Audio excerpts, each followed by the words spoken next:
फिर भी अलाइव।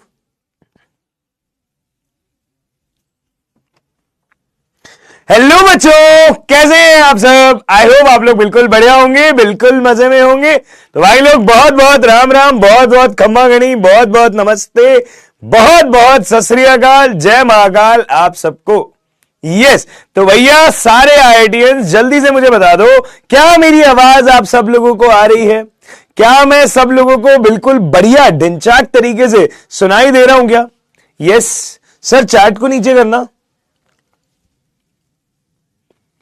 हाँ जी भाई, क्या मेरी आवाज सबको आ रही है? क्या मैं सबको बिल्कुल बढ़िया तरीके से सुनाई दे रहा हूं, दिखाई दे रहा हूं? प्लीज बता दो हाँ जी। यस, तो जनता, हम आ गए हैं पीरियोडिक प्रॉपर्टीज वाले चैप्टर के लेक्चर नंबर 6 पे। और हम लोगों ने पिछली सभा में आयनन एंथैल्पी का डिस्कशन शुरू किया था। सो आई होप आप लोग उस चीज से बिल्कुल अलाइंड है कि क्या होती है आयनन एंथैल्पी। क्या आप लोग इस चीज से पूरे अलाइंड है कि आयनन एंथैल्पी क्या होती है? यस प्लीज बताएं भाई, यस प्लीज बताएं भाई। हाँ जी, हाँ जी, बताएंगे। ओके, चलो शुरू करते हैं, शुरू करते हैं। आइए भाई, सबसे पहले आज हम क्या करने वाले हैं, एक बार हम आयनन एंथैल्पी वाले टॉपिक को रिवाइज करेंगे। ठीक है, इस टॉपिक को एक बार रिवाइज करेंगे जो भी पढ़ाया था पिछली क्लास में।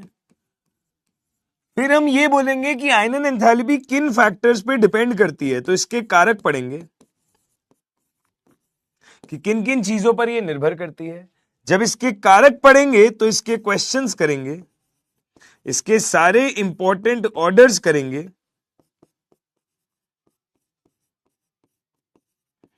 इसके सारे इंपॉर्टेंट ऑर्डर्स करेंगे और उसके बाद में हम करेंगे इसके क्वेश्चंस।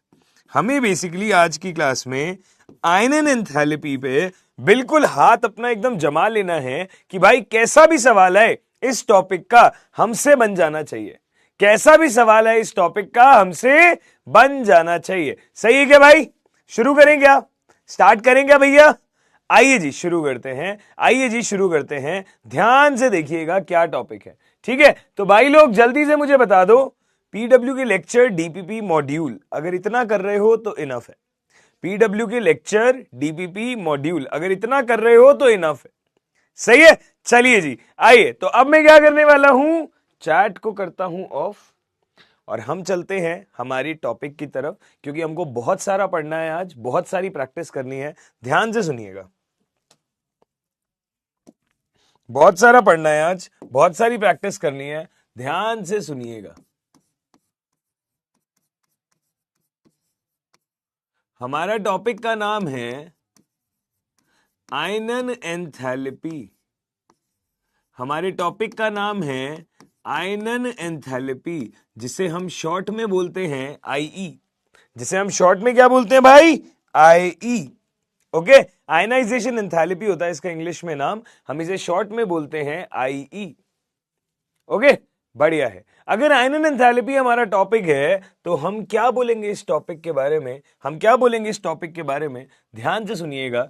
किसी विलगित गैसीय परमाणु के संयोजी कोश से इलेक्ट्रॉन निकालने में जो ऊर्जा अवशोषित होती है उसे क्या कहा जाता है? आयनन एंथैल्पी कहा जाता है। और यह है IE1।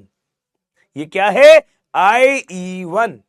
ओके जी, और इस दौरान ऊर्जा हमेशा पॉजिटिव ही होती है। तो हम लोग इसकी डेफिनेशन लिख दें एक बार। डेफिनेशन ये है, किसी विलगित गैसीय परमाणु के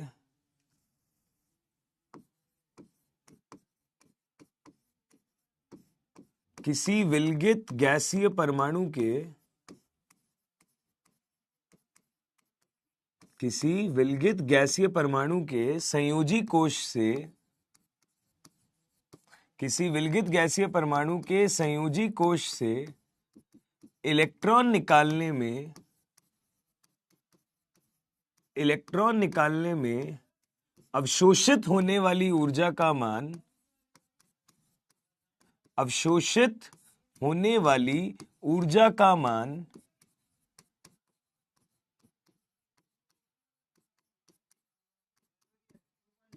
आयनन एंथैल्पी कहलाता है।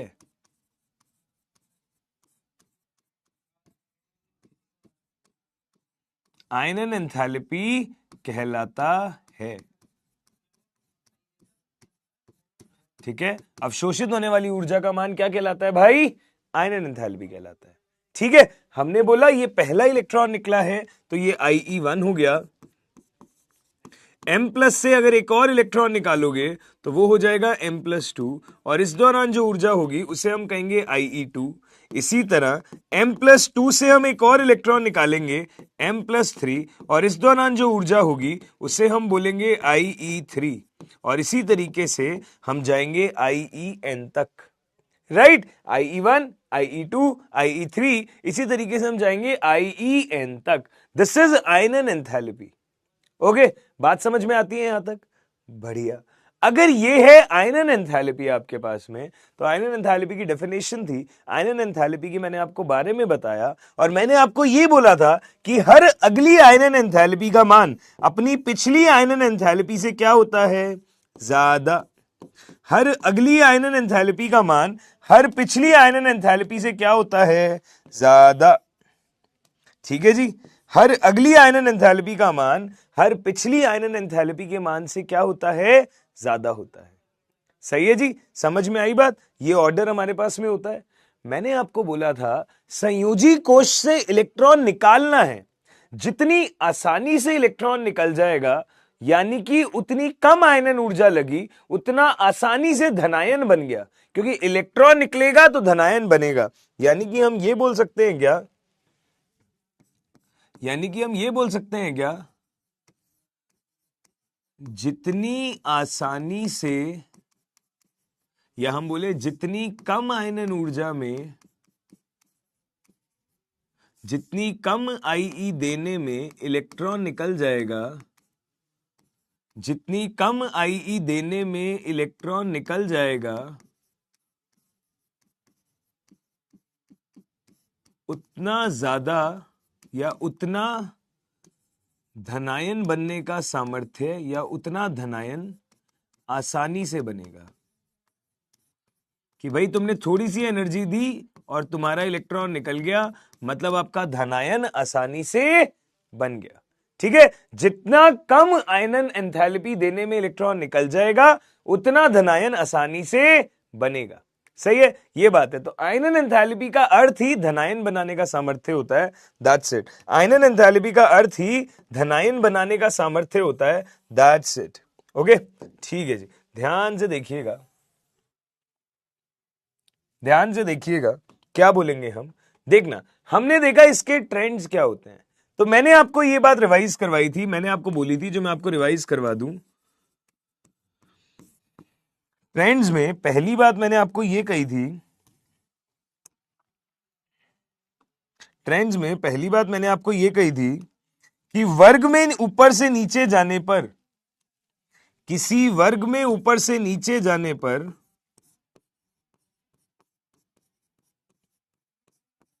किसी वर्ग में ऊपर से नीचे जाने पर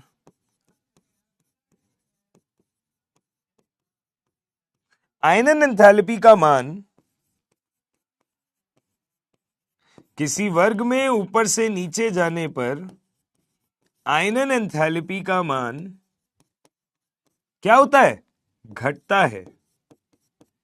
किसी वर्ग में ऊपर से नीचे जाने पर आयनन एंथैल्पी का जो मान है वो क्या होता है? घटता है। क्यों? मैंने आपको बोला था वर्ग में नीचे जाओगे, संयोजी कोश एक एक संख्या से बढ़ता जाएगा। अगर कोश की संख्या बढ़ती जाएगी तो संयोजी इलेक्ट्रॉन की नाभिक से दूरी भी बढ़ती जाएगी, यानी कि आकर्षण घटता जाएगा, यानी कि इलेक्ट्रॉन का निकलना आसान होगा। क्योंकि आकर्षण ज्यादा नहीं है तो नाभिक से ज्यादा फर्क नहीं पड़ेगा, इलेक्ट्रॉन इजीली निकल जाएगा। हम इस चीज को अगर शॉर्ट में यहां पे लिखें तो हम क्या बोलेंगे?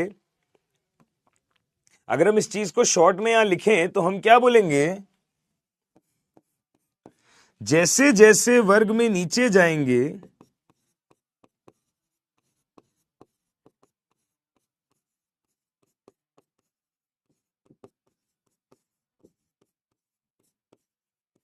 जैसे जैसे वर्ग में नीचे जाएंगे, कोश की संख्या बढ़ती जाएगी, कोश की संख्या बढ़ती जाएगी, यानी कि नाभिक एवं संयोजी कोश के इलेक्ट्रॉन में, नाभिक एवं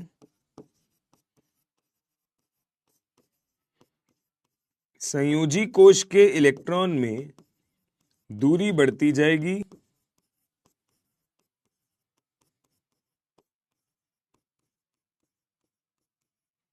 नाभिक एवं संयोजी कोश के इलेक्ट्रॉन में दूरी बढ़ती जाएगी, यानी कि इलेक्ट्रॉन का निकलना आसान होगा।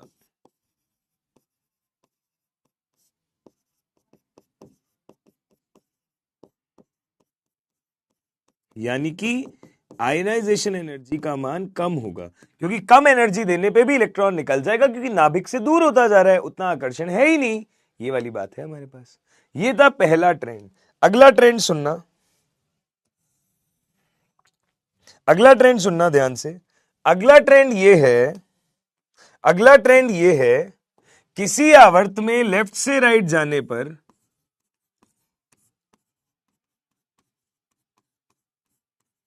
किसी आवर्त में लेफ्ट से राइट जाने पर, किसी आवर्त में लेफ्ट से राइट जाने पर आयनन एंथैल्पी का मान बढ़ता है, आयनन एंथैल्पी का मान बढ़ता है।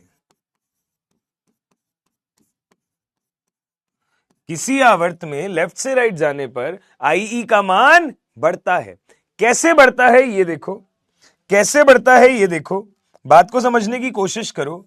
हम जैसे जैसे लेफ्ट से राइट जाते हैं, कोश तो सेम रहते हैं, इलेक्ट्रॉन की संख्या बढ़ती जाती है संयोजी कोश में। अगर संयोजी कोश में इलेक्ट्रॉन की संख्या बढ़ती जाती है तो ज्यादा इलेक्ट्रॉन नाभिक पे आकर्षित हो रहे हैं, जेड इफेक्टिव बढ़ता जा रहा है। अगर जेड इफेक्टिव बढ़ता जा रहा है तो बेटा संयोजी कोश के इलेक्ट्रॉन नाभिक से ज्यादा आकर्षण फील कर रहे हैं, आसानी से नहीं निकलेंगे, आसानी से नहीं निकलेंगे, तो आईई का मान बढ़ता है, ज्यादा ऊर्जा देनी पड़ेगी, है ना। हमने बोला लेफ्ट से राइट जाने पर,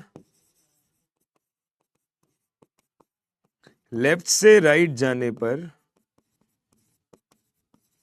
कोश सेम रहता है, कोश सेम रहता है, परंतु संयोजी कोश में इलेक्ट्रॉन की संख्या बढ़ती जाती है।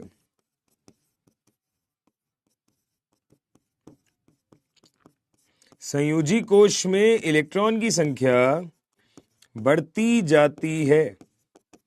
कोश सेम रहता है पर संयोजी कोश में इलेक्ट्रॉन की संख्या बढ़ती जाती है। अगर इलेक्ट्रॉन की संख्या बढ़ती जाती है तो हम बोलेंगे प्रभावी नाभिकीय आवेश बढ़ता है, प्रभावी नाभिकीय आवेश बढ़ता है, और प्रभावी नाभिकीय आवेश बढ़ने की वजह से संयोजी कोश के इलेक्ट्रॉन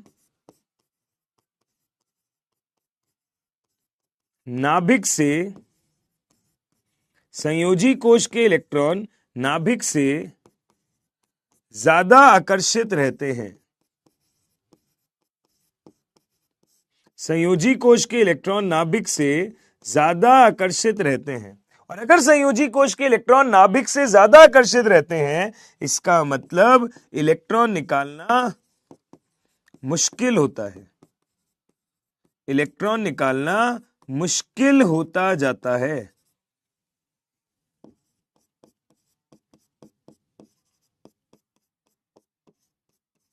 यानी कि आईई का मान बढ़ता है, आईई का मान बढ़ता है। सही है। ये पॉइंट्स जो मैंने पढ़ाए थे पिछली क्लास में, जाते हुए मैंने ढंग से वापस लिख दिए हैं रिवाइज करवाने के लिए। प्लीज ध्यान से देखें, समझ में आ रहा है क्या। प्रत्युष कटियार, बेटा देखो मैं ये बोलूंगा, जो चल रहा है क्लास में उसको एक भी दिन मत छोड़ना, अटेंड करो, चाहे थोड़ी बातें ना समझ में आए बट सुनते जाओ, और उसके बाद में घर पे जाके जो चैप्टर अभी चल रहा है, जैसे सपोज करो इस चैप्टर के 6ठे लेक्चर पे आप हो, तो इसके पहले लेक्चर से चीजें देखना शुरू करो, ठीक है। इस हफ्ते के अंदर इस चैप्टर के पुराने सारे लेक्चर डेली एक एक देख के निपटाओ, ताकि अगले हफ्ते फिर यहां पे लेक्चर अटेंड करोगे तो वो फ्रेश चलेगा, और एक शाम के टाइम पे एक पुराने लेक्चर को और देखना। ऐसे हर चैप्टर में करने की कोशिश करो। शुरुआत में तुम्हें एफर्ट ज्यादा मारने पड़ेंगे क्योंकि तुम थोड़ा लेट आए हो बैच के अंदर, बट कोई प्रॉब्लम नहीं है, हो जाएगा कवर। ठीक है, समय बहुत है हमारे पास। बेटा एक्टिनॉइड संकुचन अभी पढ़ने का कोई सेंस नहीं है क्योंकि उस पर कोई क्वेश्चन आता ही नहीं है। तो जब डी एंड एफ ब्लॉक पढ़ाएंगे, जब एक बार नाम लिखवा देंगे और बता देंगे क्या होता है।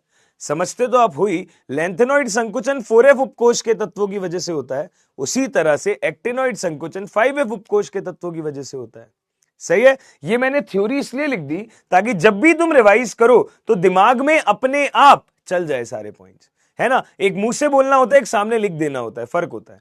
ठीक है, अब यार ये जो मैंने लिखा ये तो आपको समझ में आ गया, पर हमेशा जिंदगी इतनी आसान हो कि जो लिखा है, जो समझा है वही हो जाए, तो वो इनऑर्गेनिक केमिस्ट्री ही क्या, वो कहते हैं ना, वो इनऑर्गेनिक केमिस्ट्री का लेक्चर ही कैसा जिसमें अपवाद ना हो, वो इनऑर्गेनिक केमिस्ट्री का लेक्चर ही कैसा जिसमें अपवाद ना हो। तो ये चीज का हमको ध्यान रखना है कि अपवाद आएगा, कैसे आएगा, क्या आएगा, सुने ध्यान से। ठीक है, तो आइए हम करते हैं चैट को ऑफ और अब आईई के ऑर्डर्स बनाते हैं या इसके कारक देखते हैं। तो पहले इसके कारक देखें। टॉपिक है आईई के कारक।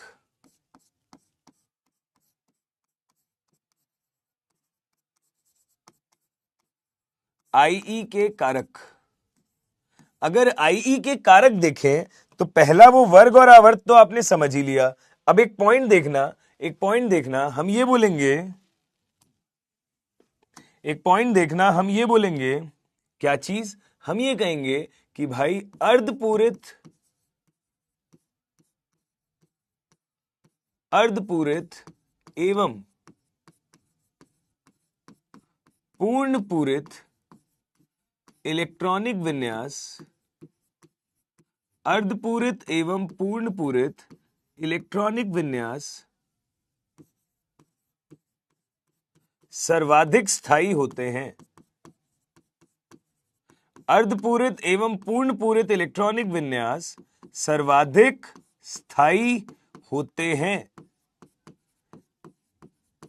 अतः उनमें से इलेक्ट्रॉन निकालने के लिए, उनमें से इलेक्ट्रॉन निकालने के लिए उच्च आईई, उच्च आयनन एंथैल्पी लगती है। उच्च आईई लगती है। अर्धपूरित और पूर्ण पूरित इलेक्ट्रॉनिक विन्यास जो है वो बहुत ही ज्यादा स्थायी होते हैं। अगर आप किसी ऐसे तत्व से इलेक्ट्रॉन निकाल रहे हो जो अर्धपूरित या पूर्ण पूरित विन्यास लगता है तो उसके लिए आयनन एंथैल्पी का मान बहुत हाई होता है। ठीक है, जैसे अगर मैंने बोला एस उपकोष की बात करें या एस उपकोष की बात आप करोगे तो एस में अधिकतम तो 2 इलेक्ट्रॉन आ सकते हैं, है ना, और अर्धपूरित में 1 इलेक्ट्रॉन ही आता है। तो हमने बोला ये है इसका पूर्ण पूरित और ये है उसका अर्धपूरित।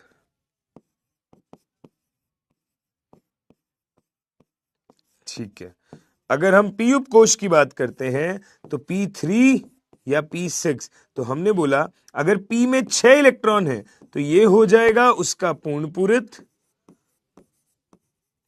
और अगर P में 3 इलेक्ट्रॉन है तो ये हो जाएगा अर्धपूरित।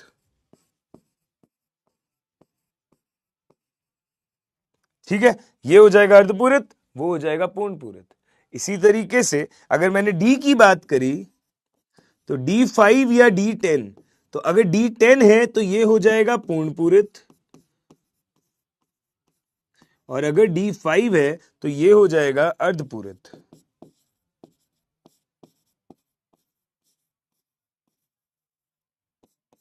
तो ये हमेशा ध्यान रखिएगा, जहां पे भी अर्धपूरित या पूर्ण पूरित विन्यास किसी तत्व का है तो वहां पे इलेक्ट्रॉन निकालने में दिक्कत होगी क्योंकि ये बहुत स्थायी है।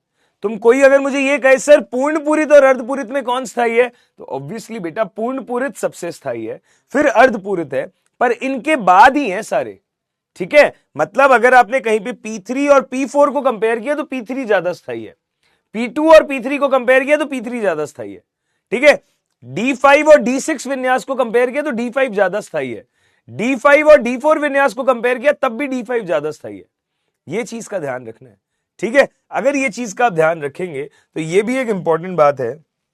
और एक और फैक्टर जो आपको अच्छे से समझ में आ ही गया है, एक बार मेरे को बस लिख के दिखाना है, एज सच कोई खास बात उसमें बची है नहीं, वो ये कि आयनन एंथैल्पी जो है ये समानुपाती है Z इफेक्टिव के। आयनन एंथैल्पी जो है वो समानुपाती है Z इफेक्टिव के, ठीक है, ओके, ठीक है जी। प्लीज ध्यान से देखें, प्लीज ध्यान से देखें क्या करें, प्लीज ध्यान से देखिए क्या करें। ये पॉइंट समझ में आता है, ये पॉइंट समझ में आता है। हम करते हैं कुछ एग्जाम्पल। अगर हम एग्जाम्पल की बात करें तो मैंने बोला एग्जाम्पल नंबर 1 क्या है। एग्जाम्पल नंबर 1 देखें, lithium, sodium, potassium, rubidium, caesium. अगर मैं बोलूं आईई का क्रम, अगर मैं बोलूं आईई का क्रम तो क्या क्रम बताएंगे आप, सोचिए। अगर मैं बोलूं आईई का क्रम बताओ तो क्या क्रम बताएंगे हम, तो हम बोलेंगे लिथियम से लेके सीजियम तक क्या ये सभी एक ही वर्ग के तत्व हैं। अगर ये सारे एक ही वर्ग के तत्व हैं तो वर्ग में नीचे जाने पर आकार बढ़ता है परंतु आयनन एंथैल्पी घटती है। अगर घटती है तो सिंपल सी बात है, सबसे ज्यादा उच्च आयनन एंथैल्पी होगी लिथियम की और सबसे कम होगी सीजियम की। इसी तरह अगर मैं वर्ग नंबर 2 की बात कर लूं तो मैंने बोला boron, beryllium, magnesium, calcium, strontium, barium, radium. अगर मैं यहां पे भी आईई का क्रम देखना चाहता हूं, अगर मैं यहां पे भी आईई का क्रम देखना चाहता हूं तो हम कैसे देखेंगे, तो बेटा ये सारे के सारे एक ही वर्ग के तत्व हैं। अगर सारे एक ही वर्ग के तत्व हैं तो वर्ग में नीचे आने पर आयनन एंथैल्पी का मान क्या होता है, घटता है। तो बेरिलियम सबसे ज्यादा, फिर मैग्नीशियम, फिर कैल्शियम, फिर स्ट्रोंशियम, फिर बेरियम और लास्ट में रेडियम। सही है, बहुत अच्छी बात है। अगला देखो, अगला एग्जाम्पल देखो, अगला एग्जाम्पल है nitrogen, phosphorus, arsenic, antimony, bismuth. हमें बताना है आईई का क्रम। Nitrogen, phosphorus, arsenic, antimony, bismuth. अब बेटा जी आपको पता है ये सभी एक ही वर्ग के तत्व हैं और वर्ग में नीचे जाने पर आयनन एंथैल्पी का मान घटता है, तो ये हो जाएगा आयनन एंथैल्पी का क्रम। सही है, ये हो जाएगा आयनन एंथैल्पी का क्रम। क्लियर है, बहुत अच्छी बात है। आगे सुनो, एक स्पेशल ऑर्डर। अगर मैंने बोरॉन फैमिली की बात करी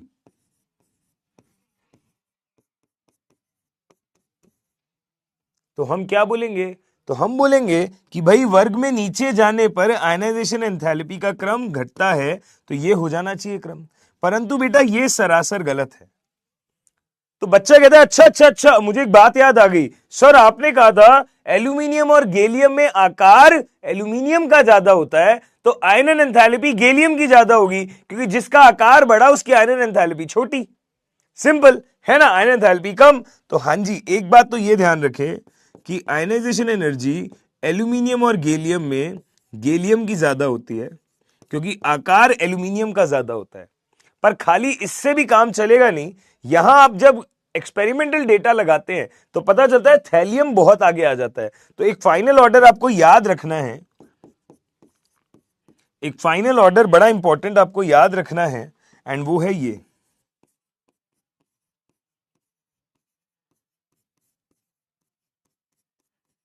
फाइनल ऑर्डर आपको याद रखना है और वो है ये।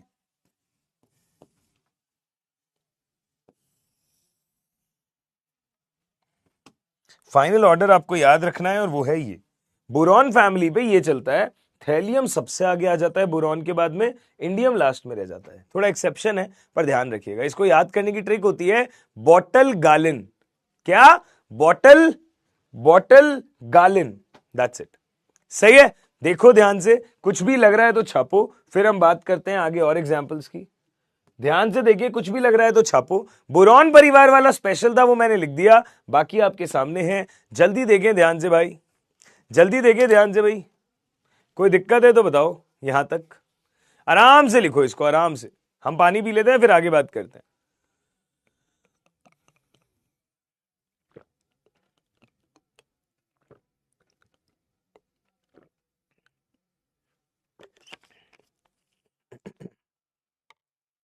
यस, हाँ जी,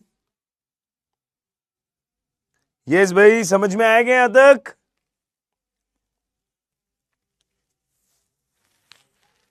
बच्चे कह रहे हैं अपवाद क्यों आते हैं, बच्चे कह रहे हैं अपवाद क्यों आते हैं। बेटा वो तो क्यों आते हैं यार, ये तो जिसने अकार्बनिक रसायन बनाया है वही बता पाएगा। ठीक है, संयोजी कोश क्या होता है जानवी बेटा? परमाणु त्रिज्या कैसे पढ़ा आपने? हाँ जी, अगर संयोजी कोश नहीं पता तो। अभिषेक यादव बेइज्जती कर रहा है मास्टर की, कह रहा है सर आप बहुत गोलू मोलू हो। बेटा तू देखता जा, तुम्हारे बैच में पढ़ाते पढ़ाते ही इस गोलू मोलू से अगर मैंने फिट एंड फाइन ना होके दिखाया ना, तो मेरा नाम भी जाजू सर नहीं है। तू देखता रहा, आज तूने भाई बिल्कुल हर्ट कर दिया दिल को यार। यस, निकल कॉपर में किसकी इजाद होगी? बेटा बात करेंगे, चिंता मत करो, सारे ऑर्डर्स करेंगे, देखते जाओ। यहां तक बात समझ में आई क्या? यहां तक चीजें क्लियर हैं क्या? ओके, आइए आगे बात करते हैं, आगे बात करते हैं। देखना ध्यान से, यस देखना ध्यान से, अगले ऑर्डर्स पे चले। सुनना ध्यान से, अगला ऑर्डर एग्जाम्पल 5। एग्जाम्पल 5 क्या है? सुनिए ध्यान से। Lithium, beryllium, boron, carbon, nitrogen, oxygen, fluorine, neon. ठीक है, अगला example sodium, magnesium, aluminium, silicon, phosphorus, sulphur, chlorine, argon. ठीक है, अगला एग्जाम्पल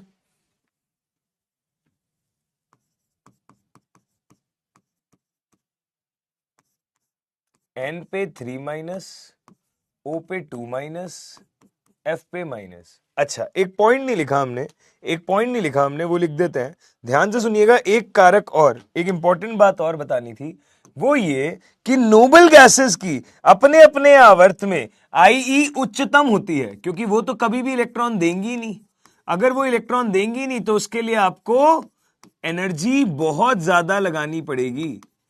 नोबल गैसेस की Ie का मान अपने अपने आवर्त में, अपने अपने आवर्त में हाईएस्ट होता है।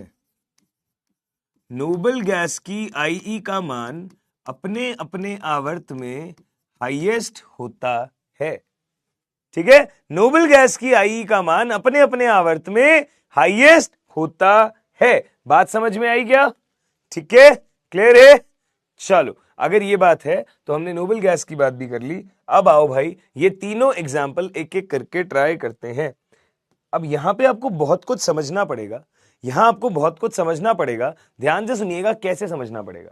हमने बोला अगर हमने यहां पे बात करी lithium, beryllium, boron, carbon, nitrogen, oxygen, fluorine, neon, तो ये सारे एक ही आवर्त के तत्व हैं। अगर ये सारे एक ही आवर्त के तत्व हैं तो आपने तो ये रूल पढ़ा हुआ है कि आवर्त में लेफ्ट से राइट जाने पर Ie का मान हमेशा सदा सदा के लिए बढ़ जाता है। आवर्त में लेफ्ट से राइट जाने पर Ie का मान सदा सदा के लिए बढ़ जाता है, परंतु यहां पे ऐसा होता नहीं है। आपको उम्मीद थी कि इस आवर्त में लेफ्ट से राइट जाने पे Ie का मान बढ़ जाएगा, पर ऐसा होता नहीं है। ऐसा होता क्यों नहीं है? ध्यान से देखना, इलेक्ट्रॉनिक विन्यास बहुत इंपॉर्टेंट रोल प्ले करता है। कभी भी आपसे Ie का सवाल पूछा जाए ना, आप इलेक्ट्रॉनिक विन्यास को जरूर यूज करें, बिना इलेक्ट्रॉनिक विन्यास के सवाल ना करें, इलेक्ट्रॉनिक विन्यास जरूर लिखें। तो अगर आप लिथियम की बात करेंगे, सबके संयोजी कोश विन्यास, लिथियम है 2s1, बेरिलियम है 2s2, ये है 2s2 2p1, ये है 2s2 2p2, ये है 2s2 2p3, ये है 2s2 2p4, ये है 2s2 2p5 और ये है 2s2 2p6। ये है मेरे पास में सारे तत्वों के इलेक्ट्रॉनिक विन्यास। अगर ये है मेरे पास सभी तत्वों के इलेक्ट्रॉनिक विन्यास तो हम क्या बोलेंगे, लेफ्ट से राइट जाने में आयनन एंथैल्पी का मान बढ़ता है। लेफ्ट से राइट जाने में आयनन एंथैल्पी का मान बढ़ता है। तो लिथियम से बेरिलियम गए, आयनेशन एंथैल्पी का मान बढ़ा। पर जब हम बेरिलियम से बोरॉन जाएंगे, जब हम बेरिलियम से बोरॉन जाएंगे तब क्या होगा, तो बेटा देखो आयनाइजेशन एंथैल्पी का मतलब क्या है कि बेरिलियम से एक इलेक्ट्रॉन निकाला, ये बना दिया, यही तो है आयनाइजेशन एंथैल्पी का मतलब। और यहां पे मतलब क्या है, बोरॉन से एक इलेक्ट्रॉन निकाला, ये बना दिया, यही तो करना चाह रहा हूं मैं। तो भाई एक बात सोचो, बेरिलियम और बोरॉन में से कौन आसानी से इलेक्ट्रॉन देगा और कौन आसानी से इलेक्ट्रॉन नहीं देगा।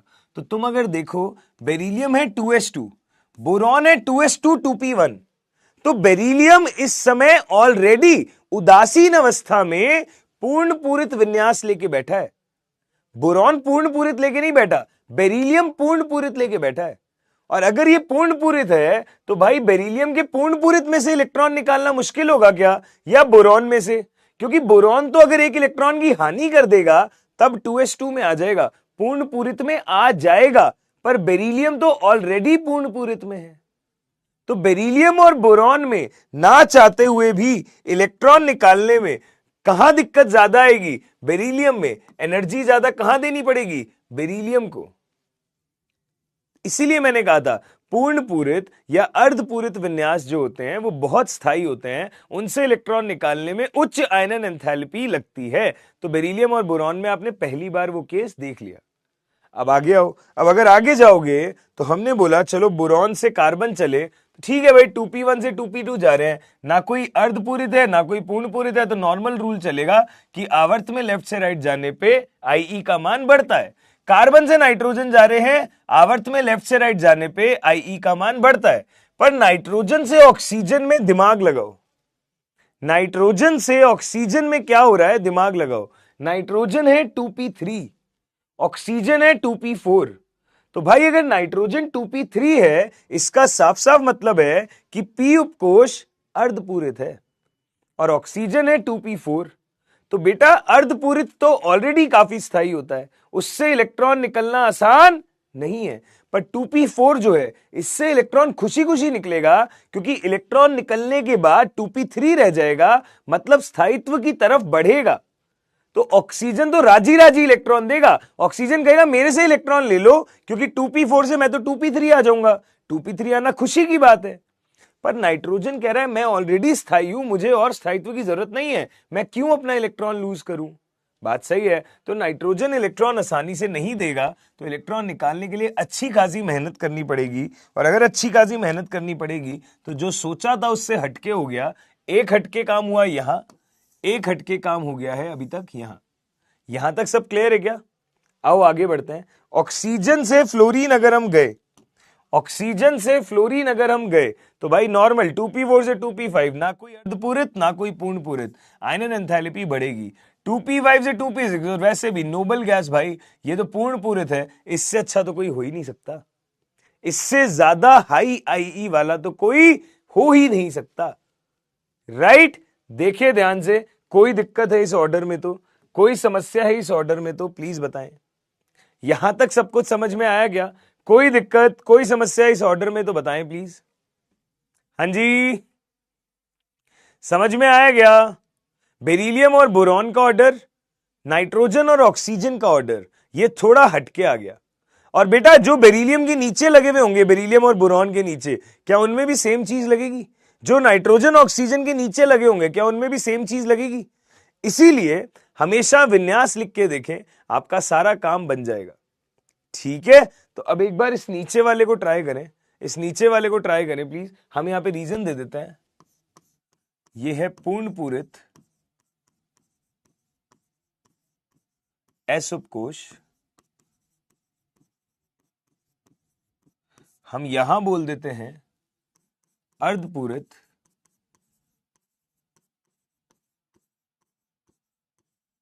पी उपकोष।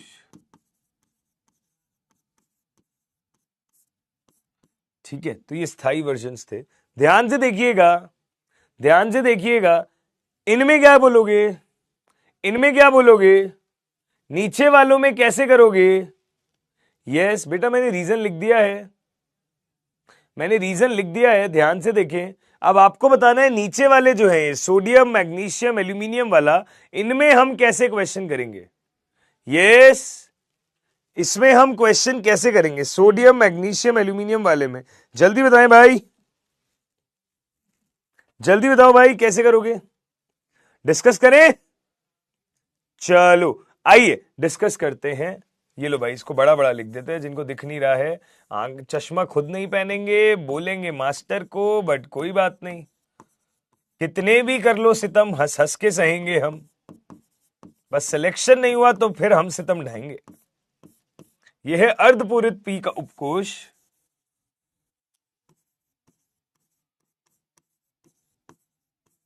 यह है पूर्ण पूरित एस उपकोष। अभी बात समझ में आई? ठीक है, क्लियर है? चलो आओ आगे चलते हैं, आगे चलते हैं। देखो ध्यान से नीचे वाला फिर से।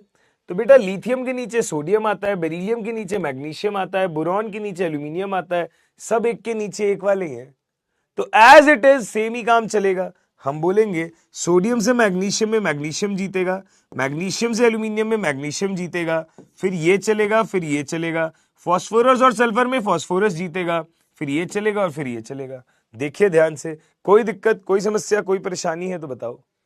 राइट, कोई दिक्कत, कोई समस्या, कोई परेशानी है तो बताओ। बिल्कुल सेम चलेगा। विन्यास यार, इलेक्ट्रॉनिक विन्यास बेटा, न्याशा बेटा, इलेक्ट्रॉनिक विन्यास लिखना तो आता है ना हमको। राइट, तो ये हो गया। तो क्वेश्चन बहुत आते हैं, नाइट्रोजन और ऑक्सीजन में आईई किसकी ज्यादा होगी, बेरिलियम और बोरॉन में आईई किसकी ज्यादा होगी, मैग्नीशियम एल्यूमिनियम में आईई किसकी ज्यादा होगी, फास्फोरस सल्फर में आईई किसकी ज्यादा होगी? यस, हाँ जी, देखा क्या ध्यान से? ठीक है, वेद प्रकाश बेटा वो अलग अलग जगहों पे अलग अलग डेटा लिखा होता है, एज सच बहुत ज्यादा बड़ा अंतर नहीं होता, तो हम लोग जो पढ़ा था हम वही ऑर्डर मानेंगे, हम कोई चेंज नहीं करेंगे। ठीक है, चलो ये समझ आया? बहुत बढ़िया, इसको ट्राई करो। एग्जाम्पल नंबर 7, इसको ट्राई करो। कैसे बताओगे? N3 माइनस O पे 2 माइनस F पे माइनस, N पे 3 माइनस O पे 2 माइनस F पे माइनस। हाँ जी, कैसे करेंगे, क्या करेंगे? अगर आयनन एंथैल्पी का क्रम बताना है तो बेटा जी हमको आकार का क्रम तो पता ही है, ये सम इलेक्ट्रॉनीय स्पीशीज है। अगर ये सम इलेक्ट्रॉनीय स्पीशीज है तो आकार का क्रम क्या हो जाएगा? ये है ना, जैसे जैसे परमाणु क्रमांक बढ़ेगा आकार घटेगा, और अगर आकार का ये क्रम है तो आयनन एंथैल्पी का क्रम क्या होगा? इसका उल्टा। अगर आकार का वो क्रम है तो आयनन एंथैल्पी का क्रम क्या होगा? उसका उल्टा, जैसे हमने नीचे देखा, जैसे हमने नीचे देखा। क्लियर है? पक्का जी? सही है ना? ओके जी, तो जिसका आकार सबसे बड़ा उसकी आयनन एंथैल्पी सबसे कम, क्योंकि इलेक्ट्रॉन जो है वो आसानी से निकल जाएगा, क्योंकि नाभिक और संयोजी कोश में दूरी बहुत होगी। सही है? समझ में आई बात अच्छे से? कोई दिक्कत, कोई समस्या, कोई परेशानी? यहां तक डन है? बहुत बढ़िया, ओके। चलो ये भी हो गया। अगर ये भी आप कर पाए तो बेटा जी इस तरीके से आयनन एंथैल्पी के सवाल आते हैं। आइए अलग अलग तरीके की क्वेश्चन की प्रोफाइल चेक करें। ये सब आपने कर लिया, एक और प्रोफाइल देखते हैं।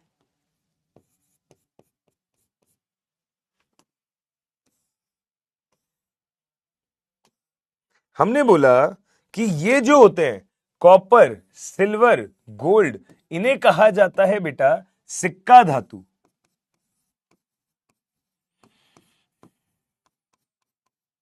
कॉपर, सिल्वर, गोल्ड, इन्हें कहा जाता है बेटा सिक्का धातु, कॉइनेज मेटल्स। प्लीज ध्यान से देखें, इन्हें कहा जाता है सिक्का धातु, कॉइनेज मेटल्स। अगर कॉइनेज मेटल्स कहा जाता है तो क्वेश्चन कहता है बताओ कॉपर, सिल्वर, गोल्ड में आयनन एंथैल्पी का क्रम क्या होगा? क्वेश्चन कह रहा है पहले बता दो आकार का क्रम क्या होगा।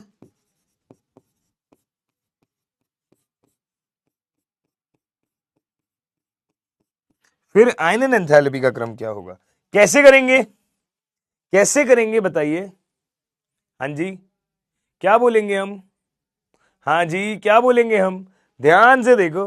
अबे मम्मी को किसकी जरूरत है वो मैं देख लूंगा भाई, तुझे किस चीज की जरूरत है तू वो देख लेना यार। गजब कर रहा है मतलब। देखो ध्यान से, देखो ध्यान से, आकार का क्रम और आईई का क्रम, ठीक है, आपको ये बताना है। ओके, ठीक है जी, ध्यान से देखिएगा। अगर मैं कॉपर सिल्वर गोल्ड की बात करता हूं तो हमको पता है ये है भाई 3D सीरीज का,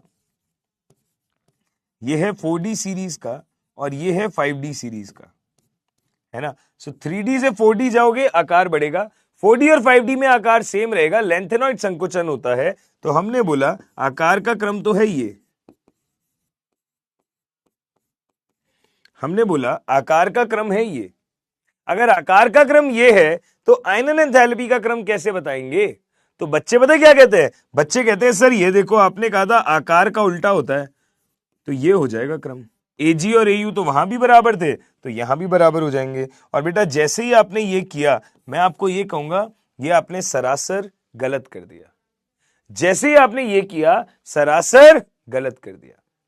प्लीज बात को ध्यान से समझें, प्लीज बात को ध्यान से समझें। हमने बोला ये है कॉपर, ये है सिल्वर, ये है गोल्ड, ठीक है, कॉपर सिल्वर गोल्ड। हम क्या बोलेंगे कि भाई ये होता है 4D वाला, ये होता है 5D वाला, इसका जो आकार है वो जो इसकी वैल्यू आपको उम्मीद थी उससे कम आया। आपको उम्मीद तो थी कि 4D से तो ज्यादा ही आएगा पर आकार कम आया। कम क्यों आया? एफ के बुरे परिरक्षण की वजह से, एफ के बुरे परिरक्षण प्रभाव की वजह से।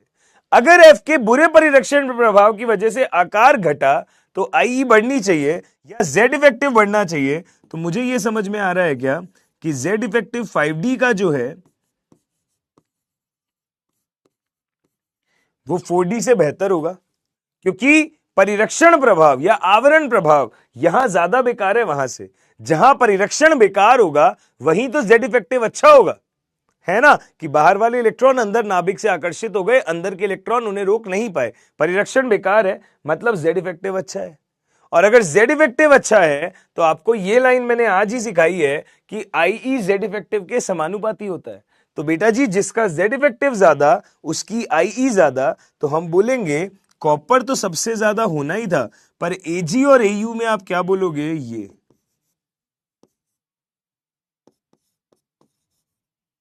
राइट, ये हो जाएगा क्या? बताना जी, क्लियर है? कॉपर तो सबसे ज्यादा होना ही था, एजी और एयू में कौन जीत जाएगा? एयू, और फिर आ जाएगा एजी। यस, देखिए ध्यान से, कोई दिक्कत, कोई समस्या, कोई परेशानी? क्या ये ठीक है? क्या ये ठीक है? हाँ जी, देखना ध्यान से, ये सही है क्या? सो कॉपर से सिल्वर गए, आकार सिल्वर का ज्यादा तो आईई कॉपर की ज्यादा, पर एजी और एयू में गए तो फिर एयू की ज्यादा। तो ये हो जाना चाहिए हमारे पास में। ध्यान से देखें भाई, ध्यान से देखें, कोई दिक्कत है तो बताएं, कोई दिक्कत है तो बताएं। तो सबसे ज्यादा आईई 3D की, फिर 5D की, फिर 4D की। सबसे ज्यादा 3D की, फिर 5D की, फिर 4D की। ठीक है, कर पाएंगे ये वाला सवाल? कर पाएंगे ये वाला सवाल? ठीक है, बताओ तो। हाँ जी, नाइट्रोजन ऑक्सीजन एक बार बता दो बेटा, नाइट्रोजन ऑक्सीजन में क्या है? नाइट्रोजन ऑक्सीजन में क्या है? हम बोलते हैं नाइट्रोजन ऑक्सीजन में नाइट्रोजन जो है वो अर्धपूरित है। नाइट्रोजन जो है वो क्या है? अर्धपूरित है ना। ऑक्सीजन जो है वो P4 है, अर्धपूरित भी नहीं है, पूर्णपूरित भी नहीं है। तो हम क्या बोलेंगे? हम सिंपल सी बात बोलेंगे कि बेटा जी नाइट्रोजन का अर्धपूरित है, वो ज्यादा स्थायी विन्यास है, वो इलेक्ट्रॉन आसानी से नहीं देगा, जबकि ऑक्सीजन आसानी से इलेक्ट्रॉन दे देगा। ठीक है, क्लियर है? पक्का जी? सही है। चलो एक बार इसको फिर से डिस्कस करते हैं। जिन बच्चों को जेड इफेक्टिव में दिक्कत आ रही है प्लीज ध्यान से देखिएगा।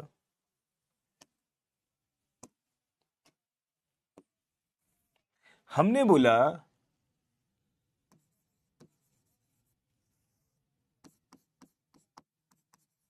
5D श्रेणी वाले तत्वों में 5D श्रेणी वाले तत्वों में आकार एक्सपेक्टेड वैल्यू से कम होता है, एक्सपेक्टेड वैल्यू से कम आता है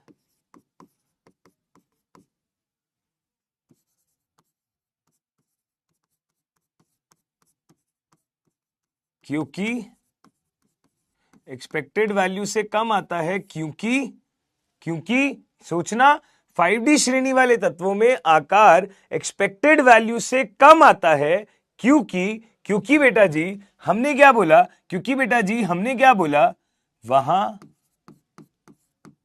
एफ उपकोष का बुरा परिरक्षण प्रभाव लगता है, वहां एफ उपकोष का बुरा परिरक्षण प्रभाव लगता है,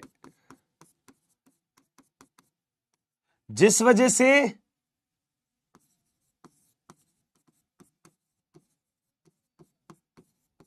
प्रभावी नाभिकीय आवेश ये हो जाता है। ठीक है, प्रभावी नाभिकीय आवेश क्या होता है, ये हो जाता है।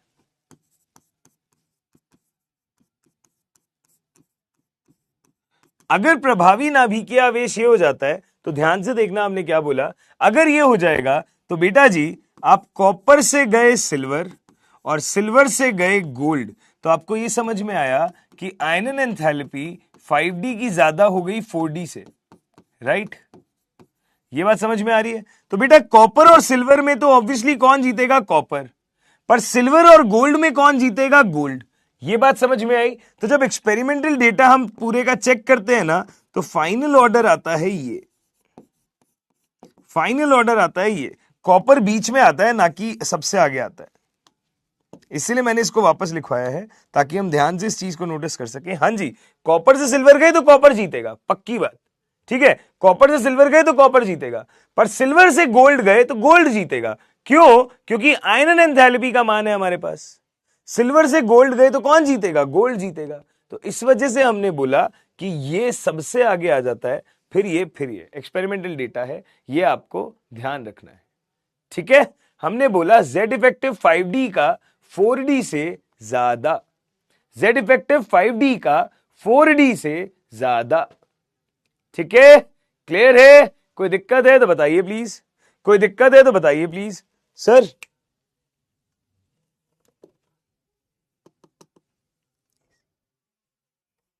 हाँ जी, सही है। ये सिर्फ 3D 4D 5D के सभी तत्वों के लिए होगा कि आयनन एंथैल्पी सबसे ज्यादा हो जाएगी 5D, फिर 3D, फिर 4D। ठीक है, क्लियर है? थोड़ा याद करने वाला ऑर्डर है, इसे ध्यान रखिए। क्वेश्चन क्या आता है, सिक्का धातुओं में आयनन एंथैल्पी का क्रम क्या होगा, सिक्का धातुओं में आयनन एंथैल्पी का क्रम क्या होगा। हां जी दलवीर बेटा, यहां 5D सबसे आगे होगा। सही है, यस। वो पीछे वाला मैंने इसीलिए हटाया है, ये पीछे वाला मैंने इसीलिए हटाया है आयनन एंथैल्पी का क्रम, क्योंकि मैं इसको सही से बताना चाह रहा था दोबारा। यहां शायद मैंने उल्टा लिख दिया था पहले। ठीक है, क्लियर है? चलो, सिर्फ यहां पे बेटा एक्सेप्शन को याद मत करो, एक्सेप्शन का लॉजिक दिमाग में रखो, अपने आप समझ में आएंगी चीजें। मैं हर चीज का लॉजिक देता हूं यहां पे आपको, है ना, सो दैट क्वेश्चन करना आपके लिए आसान रहे। चलो, बहुत अच्छी बात है, देखना ध्यान से, देखना ध्यान से। क्वेश्चंस पे आते हैं, सवालों पे आते हैं। क्वेश्चन, Mn+2 Cr+2 में IE2 का क्रम, Mn+2 Cr+2 के लिए IE2 का क्रम क्या होगा? मैं ऑप्शंस दे रहा हूं।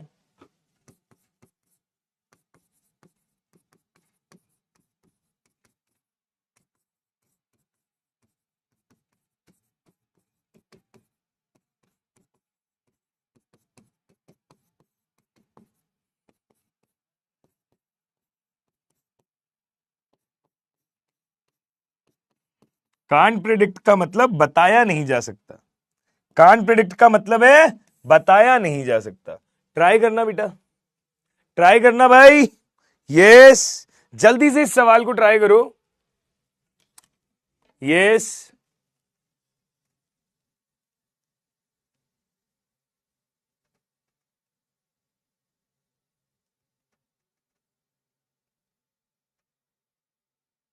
हाँ जी,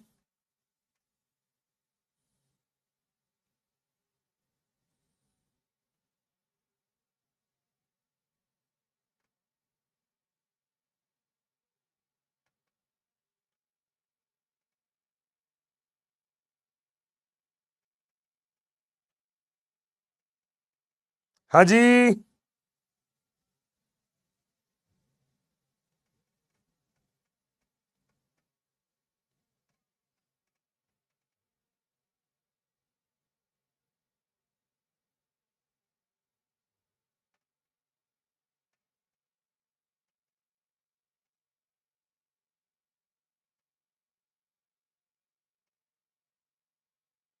करें डिस्कस। हो गया, करो भाई करो, आसान सवाल है। बहुत सारे सवाल करने हैं अब हमें एक एक करके। जो भी सीखा है ना एंथैल्पी में, अब उसकी प्रैक्टिस करेंगे बहुत सारी। जल्दी देखें, जल्दी देखिए भाई, शुरू करें क्या? आओ भैया चलो डिस्कस करना शुरू करते हैं। क्या लग रहा है आंसर चेक करते हैं। बेटा देखो, पहली बात IE2 का क्रम बताना है, तो हमेशा इलेक्ट्रॉनिक विन्यास से चलो। तो मैंगनीज और क्रोमियम का इलेक्ट्रॉनिक विन्यास आपने एटॉमिक स्ट्रक्चर चैप्टर में फिजिकल में सीखा होगा। तो मैंगनीज का परमाणु क्रमांक होता है 25 और इसका विन्यास होता है 1s2, 2s2, 2p6, 3s2, 3p6, 4s2, 3d5, ऐसे लिखते हैं। और अगर हम क्रोमियम की बात करें, अगर हम क्रोमियम की बात करें, परमाणु क्रमांक होता है 24, पर यहां पे अपवाद आ जाता है जिसकी वजह से इसका विन्यास कुछ ऐसा होता है, जिसकी वजह से इसका विन्यास कुछ ऐसा होता है। तो अगर मैं संयोजी कोश विन्यास उठाने की कोशिश करूं तो ये है मैंगनीज और ये है क्रोमियम। ठीक है, एक साइड है मैंगनीज और एक साइड है क्रोमियम। ठीक है जी, आओ ध्यान से बात करें। मैंगनीज का संयोजी कोश विन्यास हो जाएगा 3d5 4s2, क्रोमियम का संयोजी कोश विन्यास हो जाएगा 3d5 4s1। अब आप ध्यान से देखें, आप Mn से Mn प्लस जाते हैं अगर, तो एक इलेक्ट्रॉन की हानि होती है, इस दौरान होता है IE1। और आप Mn प्लस से Mn प्लस 2 जाते हैं तो एक और इलेक्ट्रॉन की हानि होती है, इस दौरान होता है IE2। राइट, इस दौरान होता है IE2। सिमिलरली अगर हम क्रोमियम की बात करते हैं तो क्रोमियम से पहला इलेक्ट्रॉन अगर निकलेगा तो दिस विल बी IE1, और अगर क्रोमियम प्लस से एक और इलेक्ट्रॉन निकलेगा तो this will be IE2। Right, this will be IE2। सो ये IE1 है, ये IE2 है, ये IE1 है, ये IE2 है। पहले विन्यास लिख देते हैं हम लोग। अगर हम विन्यास लिख देंगे तो हमें काफी चीजें समझ में आएंगी। मैंगनीज है 3d5 4s2, 3d5 4s2। अगर एक इलेक्ट्रॉन निकलेगा ये बनेगा 3d5 4s1। राइट, ये IE1 के लिए था, मुझे IE2 चेक करना है। मतलब मैं ये कहना चाह रहा हूं कि अगर मैं यहां से यहां जाता हूं, अगर मैं यहां से यहां जाता हूं, 3d5 4s1 से 3d5 जाना है। ठीक है, यहां बात करो। कंपैरिजन क्या है मैं सिखाऊंगा, पहले विन्यास सेट कर लेते हैं। क्रोमियम होता है 3d5 4s1 ऑलरेडी, पहला इलेक्ट्रॉन निकलेगा 3d5 रह जाएगा। अब 3d5 में से आप एक इलेक्ट्रॉन और निकाल रहे हो, 3d4 रह जाएगा। तो अब बताओ, ये चेंज और ये चेंज, ये IE2 के स्टेप है, किसमें इलेक्ट्रॉन निकालने में ज्यादा एनर्जी देनी पड़ेगी? तो बेटा अगर आप यहां बात करें तो Mn प्लस से Mn प्लस 2 जाना तो खुशी खुशी होगा, आसानी से होगा, क्योंकि यहां तो 4s1 था, एक इलेक्ट्रॉन की हानि होते ही ये तो अर्धपूरित विन्यास की तरफ जा रहा है।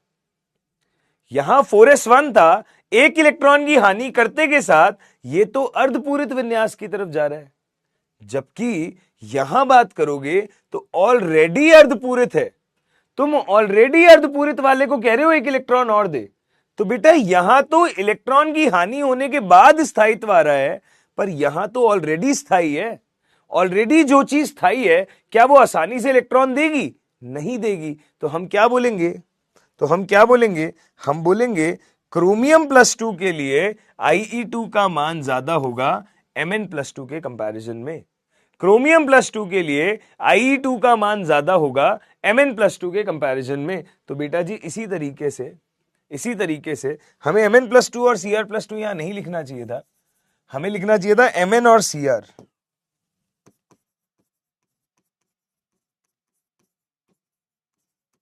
IE2 का क्रम मैं ऑप्शंस को एडिट कर दूं, क्योंकि ये ऐसा लग रहा है कि Mn+2 के बाद मुझे 2 स्टेप और नीचे जाना पड़ रहा है।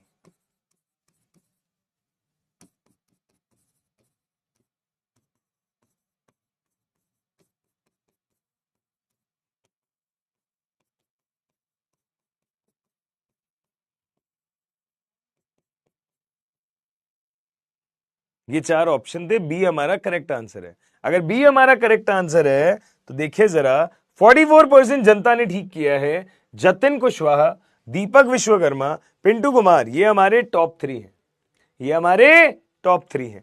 बहुत सही, बहुत बढ़िया। अगला क्वेश्चन करें क्या? अगले सवाल पे चलें क्या? यस, चलो आओ अगले क्वेश्चन की तरफ चलें। अगर हम अगले सवाल की तरफ जाना चाहते हैं तो ध्यान से सुनिएगा, अगला सवाल क्या है। ध्यान से सुनिएगा, अगला सवाल क्या है।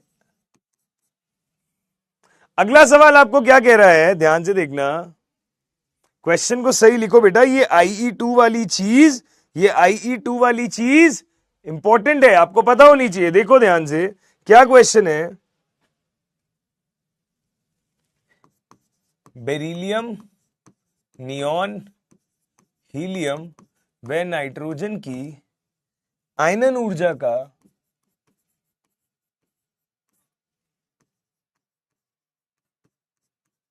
सही क्रम क्या होगा?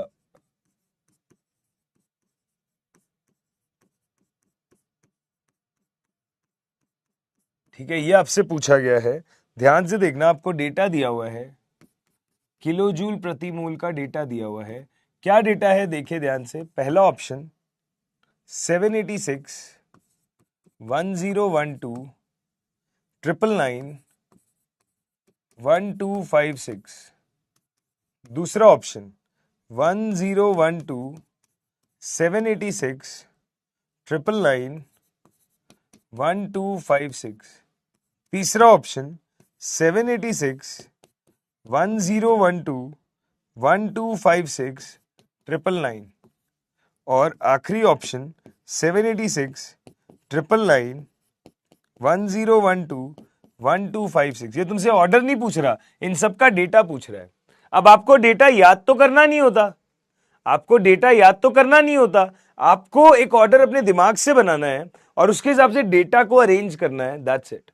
कैसे करोगे, क्या करोगे, सोचो, आराम से दिमाग लगाओ। आपके पास सवाल है और इसको अच्छे से अटेम्प्ट करो, जल्दी से। आपके पास पूरा टाइम है, हम पानी पीते हैं, फिर इस सवाल को डिस्कस करेंगे और ऐसे और अच्छे अच्छे सवाल करेंगे। यस,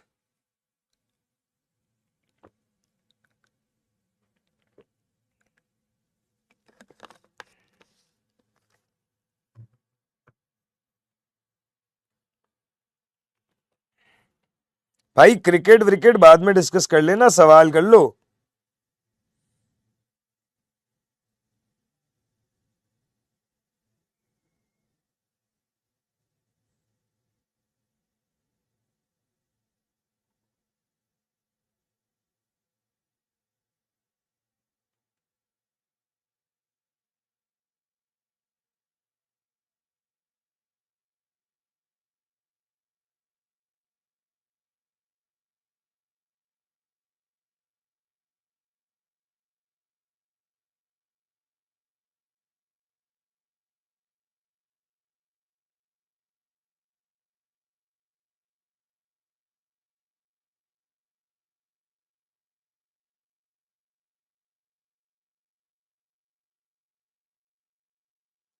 हाँ जी, करें भाई, इसको अटेम्प्ट करें सवाल को।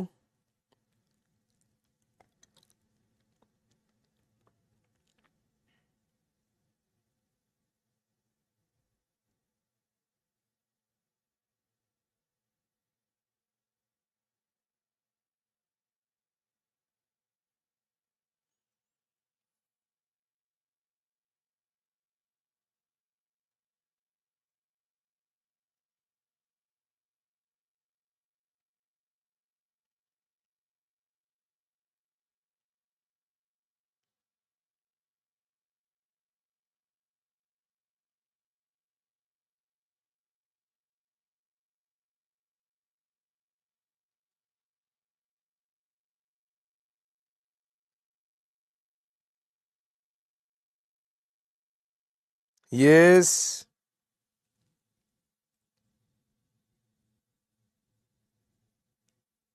हुआ क्या भाई, करे डिस्कस। चलो आओ सवाल को डिस्कस करते हैं, कैसे होगा ये क्वेश्चन ये देखते हैं। ठीक है, ध्यान से देखिएगा, ध्यान से देखिएगा बेटा जी। हमें सबसे पहले यहां पे ऑर्डर बनाना आना चाहिए। अगर ऑर्डर बनाना आना चाहिए तो मैंने जैसे परमाणु त्रिज्या में बोला था, तत्वों को आवर्त सारणी में लगा दो, तत्वों को आवर्त सारणी में लगा दो। तो भाई आयनन ऊर्जा का क्रम पूछा है, तो beryllium, boron, carbon, nitrogen, oxygen, fluorine, neon, और नियॉन के ऊपर कौन होता है, हीलियम। ये होता है अरेंजमेंट, बेरिलियम, नाइट्रोजन, हीलियम और नियॉन। राइट। अब आपको यह पता है कि आवर्त में नीचे आने पर आईई का मान घटता है, यानी कि हीलियम की आईई नियॉन से ज्यादा, हीलियम की आईई नियॉन से ज्यादा, और लेफ्ट टू राइट जाने पर आईई का मान बढ़ता है, यानी कि सबसे ज्यादा नियॉन, फिर नाइट्रोजन और फिर बेरिलियम। कोई दिक्कत, सही है। तो एक ये होगा, और नियॉन से ज्यादा वहां ऊपर दिया हुआ है हीलियम। तो ओवरऑल अगर इन दोनों रिजल्ट्स को कंबाइन कर दोगे तो सबसे ज्यादा होगा हीलियम, फिर होगा नियॉन, नियॉन के बाद होगा नाइट्रोजन, और नाइट्रोजन के बाद होगा बेरिलियम। ये हमारे पास में ऑर्डर है। तो यानी कि जो भी आपको डेटा दिया हुआ है इसमें सबसे हाईएस्ट वैल्यू हीलियम को पकड़ा दो। हीलियम यहां कौन से नंबर पे है, थर्ड नंबर पे। तो थर्ड नंबर पे ऐसा ऑप्शन चूज करो जिसमें थर्ड नंबर पे सबसे बड़ी वैल्यू हो सारों में से। ठीक है, हीलियम के बाद में नियॉन, नियॉन है सेकंड नंबर, इसके जस्ट बाद वाली वैल्यू हो सेकंड नंबर पे, उसके बाद वैल्यू हो यहां पे, और सबसे छोटी हो यहां पे। आंसर क्या हो जाएगा, सी ऑप्शन। आंसर क्या हो जाएगा, सी ऑप्शन।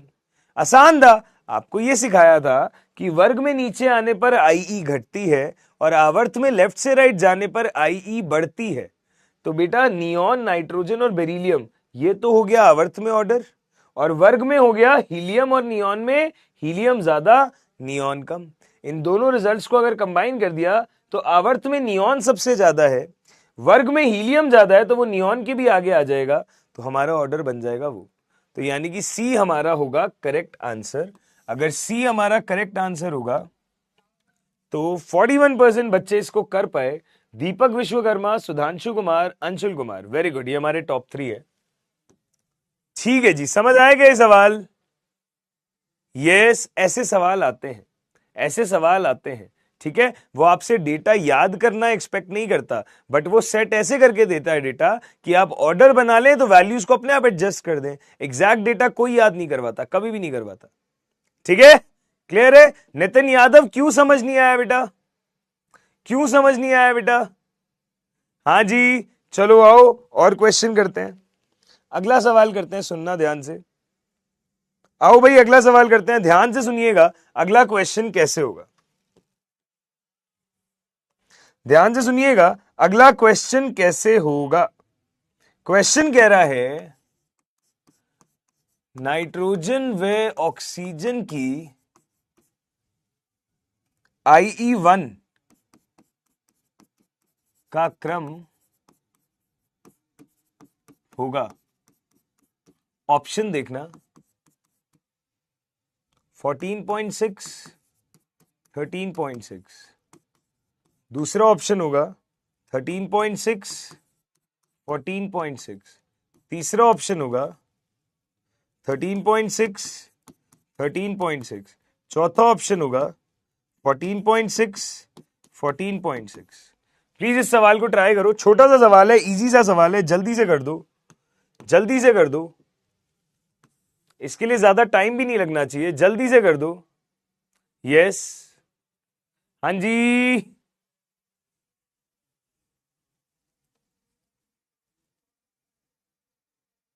अच्छा, जिन बच्चों को वो नहीं समझ आया कोई बात नहीं, मैं वापस समझाता हूं। जिन बच्चों को नहीं समझ आया मैं वापस समझाऊंगा। पहले ये क्वेश्चन कर लो, पहले ये क्वेश्चन कर लो प्लीज। जिनको वो वाला सवाल नहीं समझ आया परेशान ना हो, हम वापस कर लेंगे, पर पहले ये सवाल कर लो। हाँ जी। नाइट्रोजन व ऑक्सीजन की IE1 का सही क्रम क्या होगा? तो भाई सीधी सी बात है, हमको एक बात पता है कि नाइट्रोजन और ऑक्सीजन में IE ज्यादा किसकी होती है? नाइट्रोजन की। अगर ज्यादा IE नाइट्रोजन की होती है तो सिंपल सी बात है, ज्यादा वैल्यू नाइट्रोजन के लिए, कम वैल्यू ऑक्सीजन के लिए। ज्यादा वैल्यू नाइट्रोजन के लिए, कम वैल्यू ऑक्सीजन के लिए। यानी कि ऐसा ऑप्शन चूज करो, आपको यह पता है कि IE1 नाइट्रोजन की ज्यादा होती है ऑक्सीजन से, आज ही पढ़ा है, अर्धपूरित होता है ये। तो ऐसा ऑप्शन चूज करो जहां नाइट्रोजन के लिए ज्यादा वैल्यू हो, ऑक्सीजन के लिए कम वैल्यू हो। ऐसा ऑप्शन चूज करो जहां नाइट्रोजन के लिए ज्यादा वैल्यू हो, ऑक्सीजन के लिए कम वैल्यू हो, मतलब ए ऑप्शन। ओके, ठीक है जी। अब देखो जिन बच्चों को उस सवाल में दिक्कत आई, पीछे वाले में क्या क्वेश्चन है, देखिए। बेरिलियम, नियॉन, हीलियम और नाइट्रोजन, आपको बोला इनका क्रम क्या होगा। इन चारों में से आपको बताना है कौन सी वैल्यू किसकी होगी, कौन सी वैल्यू किसकी होगी। तो बेटा जी हमें एग्जैक्ट डेटा तो याद ही नहीं है, तो हमने सिंपल सी बात करी, ऑर्डर बनाया। अब ऑर्डर के हिसाब से सबसे हाईएस्ट वैल्यू हीलियम की होनी चाहिए। तो ये चार डिफरेंट वैल्यूज हैं, इसमें से हीलियम कौन से नंबर पे आ रहा है? 3 नंबर पे। तो ऐसा ऑप्शन सिलेक्ट करो जहां तीसरे नंबर पे सबसे बड़ी वैल्यू है। ऐसा ऑप्शन सिलेक्ट करो जहां तीसरे नंबर पे सबसे बड़ी वैल्यू है। That's it. ठीक है, तो यही था, हो गया काम। सही है जी, चलो आगे बढ़ते हैं। चलो भाई आगे बढ़ते हैं, अगला क्वेश्चन करते हैं।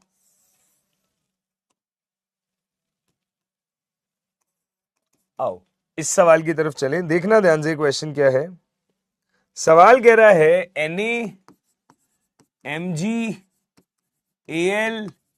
NaMgAlSi के IE1 का सही क्रम। ऑप्शन देखो,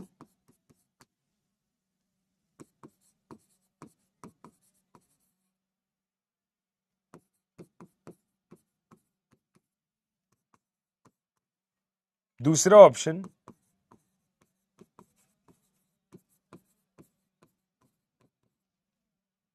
तीसरा ऑप्शन,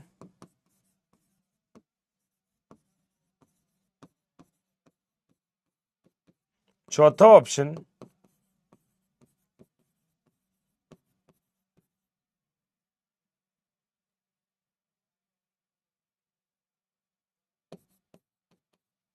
यस, ये 4 ऑप्शन है। अब मुझे लगता है इसके लिए तो मुझे पोल चलाने की जरूरत भी नहीं है।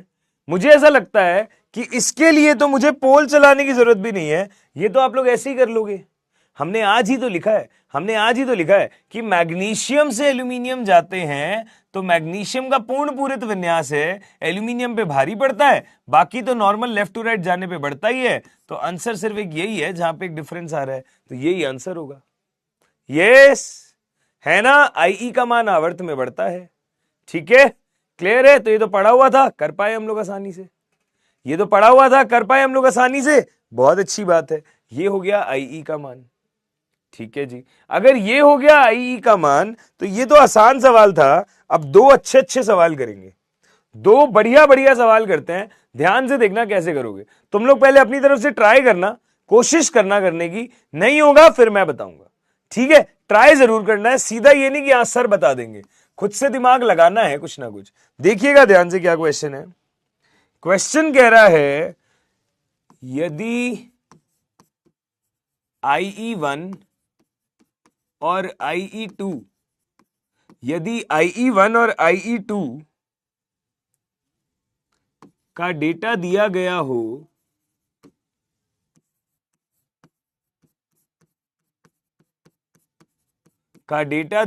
हो तो इनमें से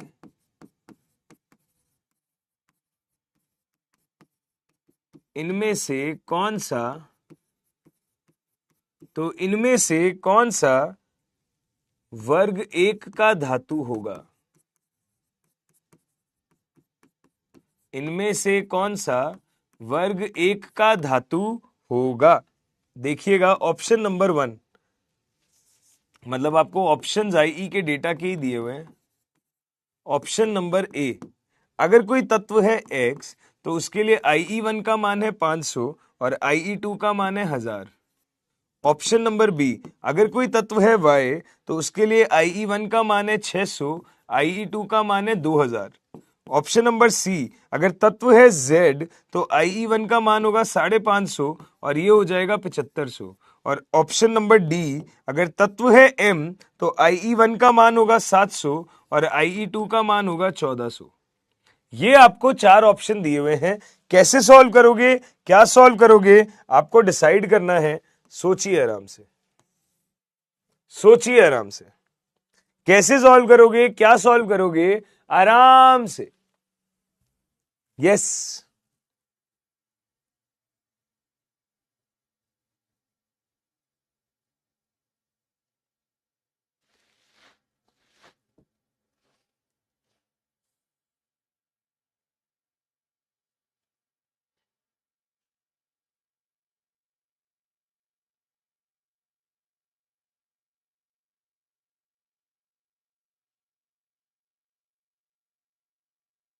हाँ जी,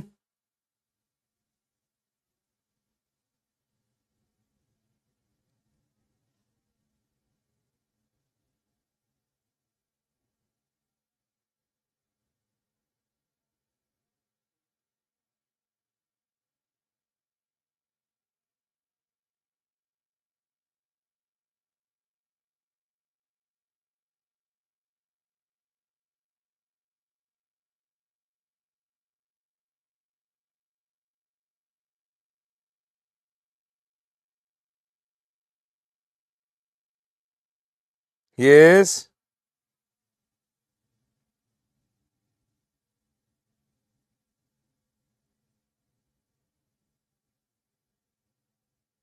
हाँ जी, डिस्कस करेंगे आप।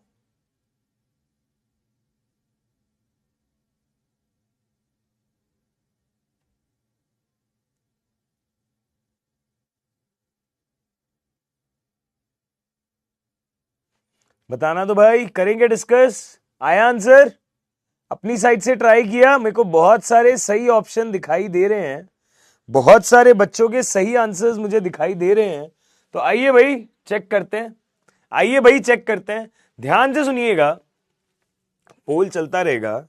सोचें कैसे इस सवाल को? कुछ बच्चों को दिक्कत आ रही होगी कि सर इस सवाल को सोचे कैसे।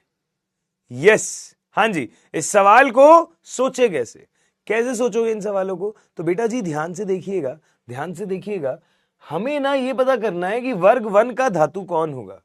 वर्ग 1 का धातु वो होगा, समझो बात को, वर्ग 1 का धातु वो होगा जिसका विन्यास होगा NS1, है ना। जैसे अगर लिथियम है तो इसका विन्यास होता है 1s2 2s1। जैसे सोडियम है तो इसका विन्यास होता है 1s2 2s2 2p6 3s1।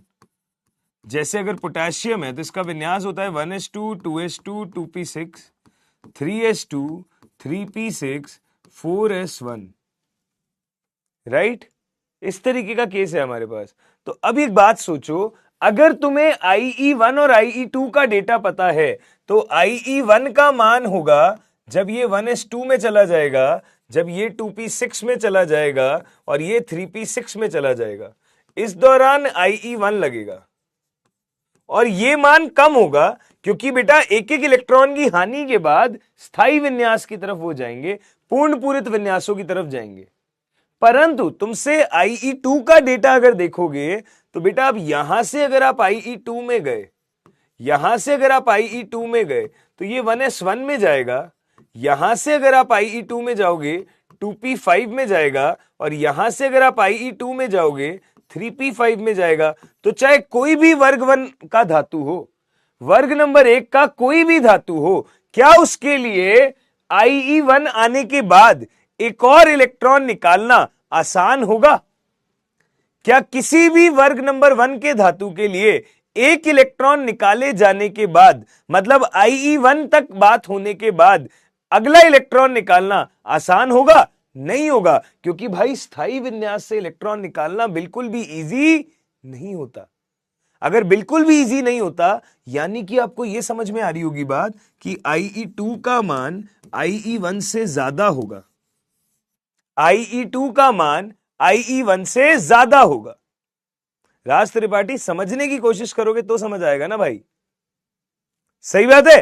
IE2 का मान IE1 से ज्यादा होगा, और एक और बात, IE2 का मान काफी ज्यादा होगा IE1 से, क्योंकि स्थायी विन्यास, पूर्ण पूरित विन्यासों में से इलेक्ट्रॉन निकाल रहे हैं, है ना। यह बात भी समझ में आनी चाहिए कि IE2 का मान IE1 से काफी ज्यादा होगा, क्योंकि पूर्ण पूरित में से इलेक्ट्रॉन निकल रहा है, पूर्ण पूरित विन्यासों में से इलेक्ट्रॉन निकल रहा है। तो आप उस ऑप्शन को टिक करोगे जहां IE2 और IE1 में अंतर सबसे ज्यादा होगा, सबसे बड़ा होगा। आप उस ऑप्शन को टिक करोगे जहां IE2 और IE1 का अंतर सबसे बड़ा होगा। सिंपल सी बात है। अगर सिंपल सी बात है तो देखो ध्यान से, 500 से 1000 गए, 500 का अंतर आया, 600 से 2000 गए, 1400 का अंतर आया, है ना। अगर मैं देखूं यहां पे IE2 और IE1 में अंतर, तो पहले केस में 500 का अंतर आया, दूसरे केस में 1400 का अंतर आया, तीसरे केस में 550 से 7500 गए, लगभग 6500 का अंतर आ गया क्या? हां जी, लगभग 6500 का अंतर आ गया क्या? ठीक है, लगभग लगभग या उससे ज्यादा ही होगा, मतलब 6000 से तो ज्यादा ही है। और यहां गए 700 से 1400, तो ये तो लगभग ही 700 का अंतर है।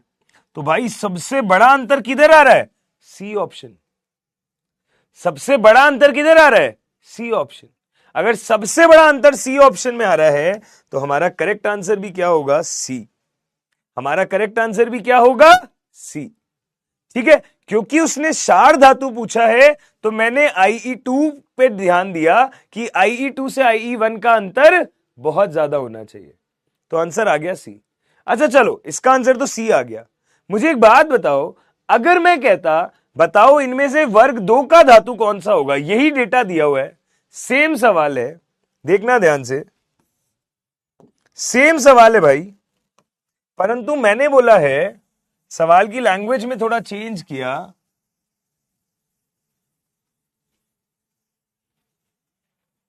सेम सवाल है, परंतु सवाल की लैंग्वेज में मैंने थोड़ा चेंज किया। नाउ द लैंग्वेज इज वर्ग 2 का धातु कौन सा होगा। अगर मैंने वर्ग नंबर 2 का धातु पूछ लिया आपकी बारी, तब भी क्या आंसर सी ही करके आओगे क्या? तब भी क्या आंसर सी ही करके आओगे क्या? अगर मैंने वर्ग नंबर 2 का धातु पूछा है तब भी आंसर सी करके आओगे क्या? नहीं। तब क्या होगा? अब सोचो, अगर वर्ग 2 पूछा गया है तो दिमाग लगाते हैं, वर्ग 2 का मतलब है कि विन्यास होगा NH2, और बेटा NH2 से पहला इलेक्ट्रॉन निकालने में ही काफी ज्यादा एनर्जी देनी पड़ेगी, क्योंकि पूर्ण पूरित से इलेक्ट्रॉन निकालोगे। अगर वर्ग 2 की बात हो रही है तो पहले केस में ही काफी ज्यादा एनर्जी देनी पड़ेगी, IE1 का मान ही काफी ज्यादा होगा। अगर IE1 का मान काफी ज्यादा होगा उस पे ये चीज डिपेंड करेगी, जबकि IE2 का मान जो है, IE2 का मान जो है वो तो क्या होगा? कम, क्योंकि NS1 एक इलेक्ट्रॉन निकलते ही ये कहां आ जाएंगे? स्थायी पूर्ण पूरित पे आ जाएंगे, स्थायी पूर्ण पूरित पे आ जाएंगे। समझ रहे हो बात? कोई एग्जांपल लेके दिखाता हूं। मैंने बोला मैग्नीशियम की बात करते हैं, तो मैग्नीशियम जो है उसका विन्यास होता है 1s2, 2s2, 2p6 3s2। तो मैग्नीशियम पे विन्यास है 3s2। अब मैंने अगर एक इलेक्ट्रॉन निकाला तो ये कन्वर्ट हो गया Mg प्लस में और एक इलेक्ट्रॉन में, मतलब 3s1 में, और इसके पहले कौन है 2p6। अब अगर एक इलेक्ट्रॉन और निकल गया तो यहां विन्यास आएगा 2p6। तो भाई ये है IE1 और ये है IE2। तो हमने बोला कि IE1 का जो मान है वो काफी ज्यादा होगा क्योंकि तुम पूर्ण पूरित से इलेक्ट्रॉन निकाल रहे हो। IE2 का मान उतना ज्यादा नहीं होगा क्योंकि एक इलेक्ट्रॉन तो खुशी खुशी निकलेगा दोस्त, क्योंकि निकलने के तुरंत बाद उसे क्या मिलेगा, स्थायी विन्यास। निकलने के तुरंत बाद उसे क्या मिलेगा, स्थायी विन्यास। यानी कि IE2 और IE1 में हम बोलेंगे हाँ IE2 का मान ज्यादा होना चाहिए, परंतु IE2 माइनस IE1 का अंतर न्यूनतम होगा। हमें यह बात तो पता है कि हर अगली IE का मान पिछली IE से ज्यादा होता है, परंतु इस बार अंतर क्या होगा, न्यूनतम, क्योंकि कोई खास फर्क पड़ेगा नहीं, थोड़ी सी एनर्जी में काम बन जाएगा। अगर ऐसा है तो यहां 500 का अंतर है, यहां 700 का अंतर है, यहां 6000 का अंतर है, यहां 1400 का अंतर है, तो सबसे कम अंतर है यहां, तो आंसर क्या हो जाएगा, ये सबसे कम आंसर है यहां, तो आंसर हो जाएगा ये। ठीक है, क्लियर है। तो हाँ जी, उस क्वेश्चन का आंसर बिल्कुल सी था, बट अगर मैं थोड़ा घुमा देता सवाल तो हमारा आंसर ए हो जाता। मोनू सैनी, शुभम यादव, साहिल कुमार, इन लोगों ने वो सही किया। समझ में आई क्या बात? बेटा डी नहीं होगा ना, अंतर सबसे कम तो ए ऑप्शन में है ना, अंतर जो है वो सबसे कम तो ए ऑप्शन में है ना, 500 का। समझ रहे हो बात? तो ऐसे सवाल को सोचना पड़ता है, ऐसे सवाल को सोचा जाता है, तब जाके क्वेश्चन होते हैं। ठीक है, चलो एक सवाल और। अब क्या है, तुम लोग ना चैट के अंदर बहुत सारी बातें करते हो और आंसर डालने लग जाते हो, जिससे कुछ लोग तुक्का मार देते हैं बिना ट्राई करे, जिसके ऑप्शन में ज्यादा आ रहे हैं चैट में उसको टिक कर देंगे। हम ये नहीं चाहते, तो हमने इस बार चैट ऑफ करी है और फिर हमने पोल चलाया है। हम चाह रहे हैं तुम लोग अब सब अपना अपना दिमाग लगाओ और सिर्फ सीधा आंसर टिक करो। सब अपना अपना दिमाग लगाओ और सीधा आंसर टिक करो। देखना ध्यान से क्वेश्चन।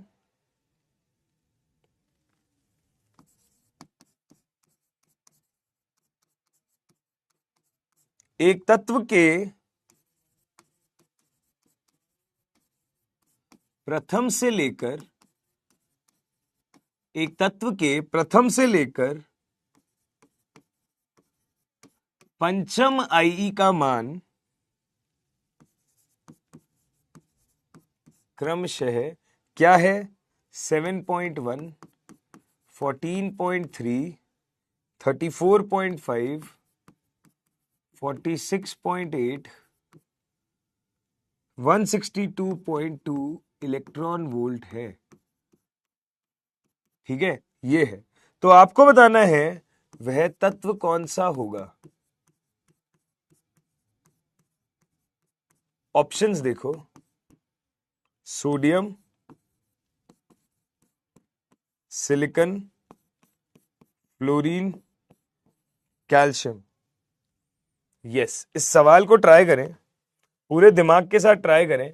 कैसे करोगे सोचो।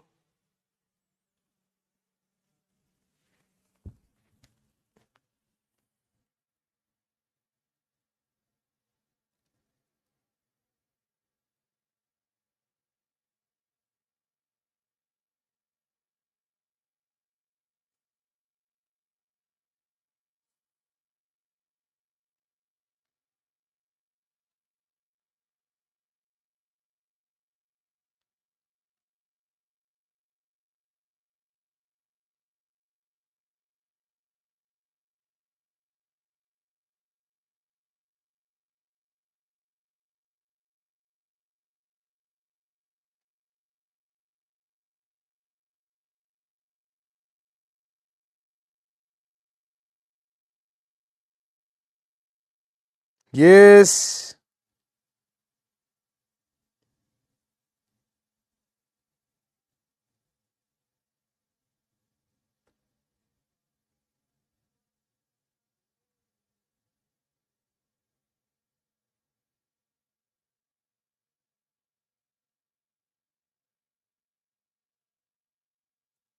हाँ जी, ट्राई करना इसको।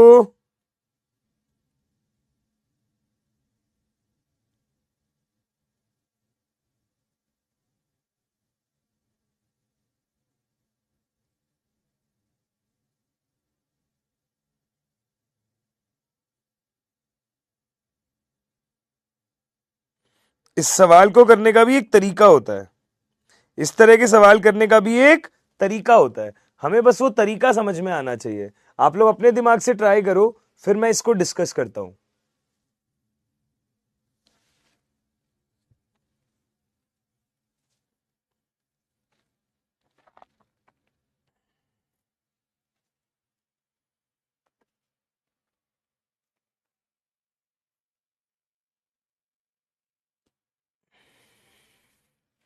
हाँ जी, शुरू करें। आओ भाई डिस्कस करते हैं इस क्वेश्चन को। आओ भाई डिस्कस करते हैं इस क्वेश्चन को। क्या है सवाल?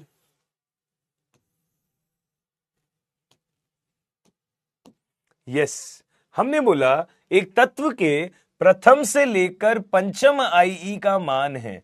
तो बेटा जिस डेटा को ना मैं यहां पे लिखता हूं बड़ा बड़ा, आप देखो आपको कुछ समझ आएगा।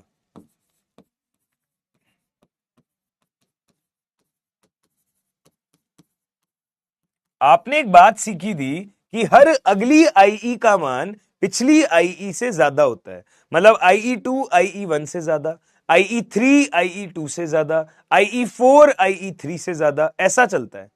अगर ऐसा होता है तो आप यहां देखिए अंतर है।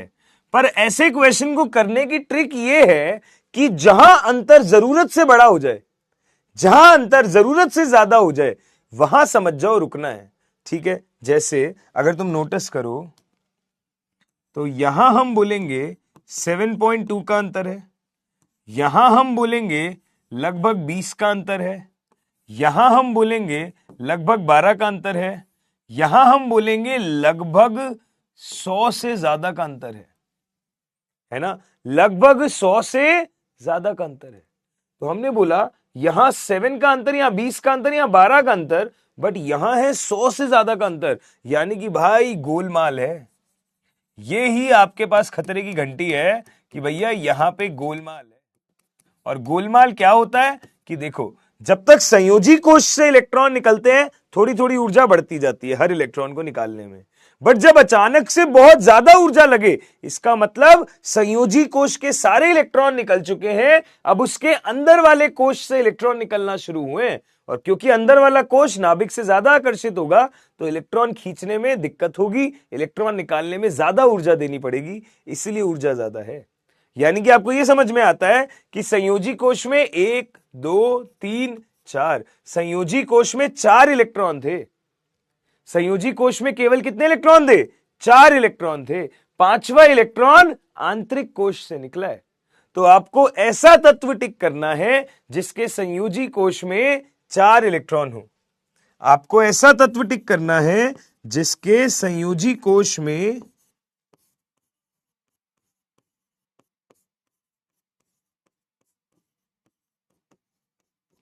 4 इलेक्ट्रॉन हो। अगर 4 इलेक्ट्रॉन हो तो ध्यान से देखिएगा, सोडियम क्या होता है इसका विन्यास? लिथियम के नीचे सोडियम 3s1, सिलिकॉन क्या होता है? 3s2 3p2, फ्लोरीन क्या होता है? 2s2 2p5, और ये क्या होता है भाई? हाँ जी, क्या होता है? कैल्शियम। परमाणु क्रमांक 20, बेरिलियम होता है 2s2, मैग्नीशियम होता है 3s2, ये होता है 4s2। तो बेटा जी यहां देखो, s के 2 इलेक्ट्रॉन, p के 2 इलेक्ट्रॉन, टोटल कितने होते हैं संयोजी कोश में? 4 इलेक्ट्रॉन। करेक्ट आंसर क्या हो जाएगा? B option. करेक्ट आंसर क्या हो जाएगा? B option. तो जहां भी डेटा में कोई बहुत बड़ा चेंज दिखाई दे वहीं समझ जाओ तुम्हारा काम हो गया। सही है? क्लियर है? पक्का? अच्छा जी, ऐसे क्वेश्चंस भी आते हैं, देखते हैं किसी ने सही किया था क्या, तुक्के से या दिमाग से। तो भैया बात यह है कि 35.93% बच्चों ने ठीक किया है। हाँ जी, ये हमारे टॉप 3 हैं, बाकी बच्चे नीचे लिखे हुए हैं। यहां तक सही है जी? पक्का? तो आई होप यहां तक की बातें समझ में आई होंगी। आई होप यहां तक की बातें समझ में आई होंगी। कोई दिक्कत, कोई समस्या, कोई परेशानी? डन है? एक सवाल और करें क्या? एक सवाल और करें क्या? बताना दो। यहां तक ठीक है भाई सब? आगे बढ़े, एक सवाल और करें? हाँ जी, एक सवाल और करें क्या? चलो आओ, एक क्वेश्चन और, आखिरी सवाल आज का आखिरी सवाल। अगली क्लास में बातचीत करेंगे इलेक्ट्रॉन लब्धि एंथैल्पी की। ठीक है, कल हम बातचीत करेंगे इलेक्ट्रॉन लब्धि एंथैल्पी की। ध्यान से देखिएगा।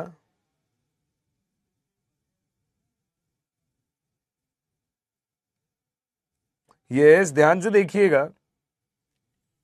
हमने बोला किसी तत्व के लिए आईई का डेटा दिया गया है, उस तत्व के संयोजी कोश के इलेक्ट्रॉन की संख्या ज्ञात कीजिए। उस तत्व के संयोजी कोश के इलेक्ट्रॉन की संख्या ज्ञात कीजिए।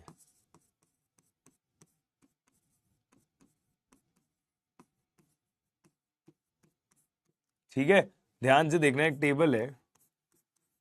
हमने बोला IE1 का मान है 50 इलेक्ट्रॉन वोल्ट, IE2 का मान है या 50 किलो जूल पर मोल, IE2 का मान है 75, IE3 का मान है 125, IE4 का मान है 245, IE5 का मान है 785। ठीक है, आपको बताना है संयोजी कोश में कितने इलेक्ट्रॉन होंगे। ऑप्शंस हैं आपके पास।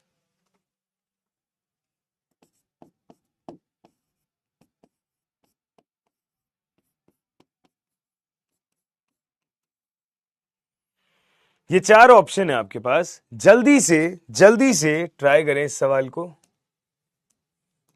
जल्दी से ट्राई करें इस सवाल को 1 मिनट से कम टाइम में। यस, 1 मिनट से कम टाइम में जल्दी ट्राई करें। यस, हाँ जी, जल्दी 1 मिनट से कम टाइम में आंसर फटाफट करो भाई, आसान सवाल। हाँ जी, यस। देखिए भाई, तो आज हमने बहुत प्रैक्टिस करी, आयनन एंथैल्पी के सवाल देखे। अगली क्लास में जब मिलेंगे तो इलेक्ट्रॉन लब्धि एंथैल्पी को डिस्कस करेंगे। छोटा सा फंडा है, उसके ऑर्डर्स देखेंगे और वैद्युत ऋणता को शुरू करेंगे। ठीक है, वैद्युत ऋणता को शुरू करेंगे। ऑल राइट, देखो भाई, ध्यान से देखो। मैंने हमेशा से एक ही बात समझाई है, जहां पे आपको ऐसा लगे कि बहुत भयानक चेंज आ गया है, बस वही खतरे की घंटी है।